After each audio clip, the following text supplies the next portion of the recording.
Bonjour, Frédéric Turbat, expert comptable et fondateur de la Maison de l'Entrepreneur.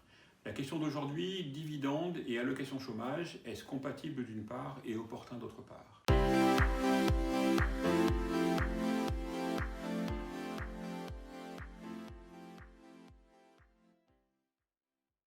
Est-ce compatible? Oui, il est possible pour toute société, même gérée et administrée par un président ou un gérant qui perçoit l'allocation chômage, de verser des dividendes à ses associés ou actionnaires. Quelle est l'incidence sur le montant de l'allocation retour à l'emploi versée par Pôle emploi?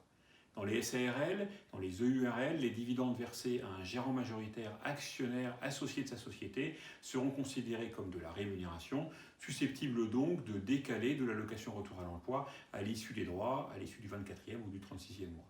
Dans une SAS, les dividendes versés aux actionnaires ne sont pas considérés par Pôle emploi comme de la rémunération. Il en va différemment dans les sociétés par action simplifiée unipersonnelles, les fameuses SASU, où Pôle emploi considère que rémunérer le dirigeant, l'unique actionnaire, président ou présidente de la société, sur un format juridico-fiscal de salaire ou sur un format juridico-fiscal de dividende, a la même finalité qui consiste à rémunérer l'individu.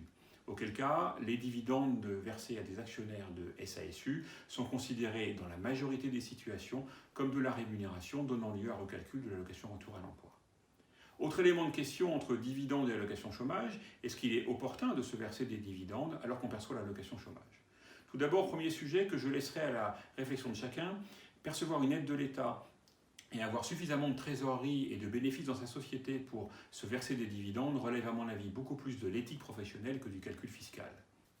Second sujet à traiter, n'oublions pas que le temps de perception de l'allocation chômage peut s'apparenter à un temps d'adieu, un temps de solde de compte avec Pôle emploi, temps à l'issue duquel l'entrepreneur ne sera plus du tout couvert si sa rémunération baisse voire s'arrête, consécutivement à des difficultés financières de son entreprise. Auquel cas, il lui appartient, lui, entrepreneur, lui, dirigeant de son activité, à s'assurer de la pérennité et de son entreprise et donc de sa rémunération. Pour ce faire, la meilleure manière est de capitaliser de la trésorerie au sein de son entreprise et de considérer que son entreprise va stocker de la trésorerie qui lui servira des années un petit peu plus difficiles.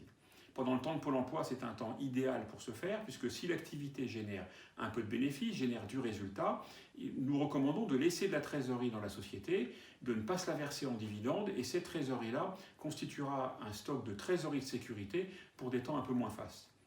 Là, on n'est plus dans une dynamique de réflexion fiscale ou sociale, on est dans une dynamique entrepreneuriale qui consiste à s'assurer que son entreprise va pouvoir vivre de manière saine et sereine le plus longtemps possible. Si vous avez des questions par rapport à cette vidéo, si vous avez des sujets que vous souhaiteriez traiter de manière particulière ou sur lesquels vous souhaiteriez notre avis à la fois en termes de podcasts, de vidéos ou d'articles, n'hésitez pas à vous rendre sur le site lamaisondelentrepreneur.com, à nous laisser un message et nous vous y répondrons. Merci beaucoup et à très bientôt pour d'autres vidéos.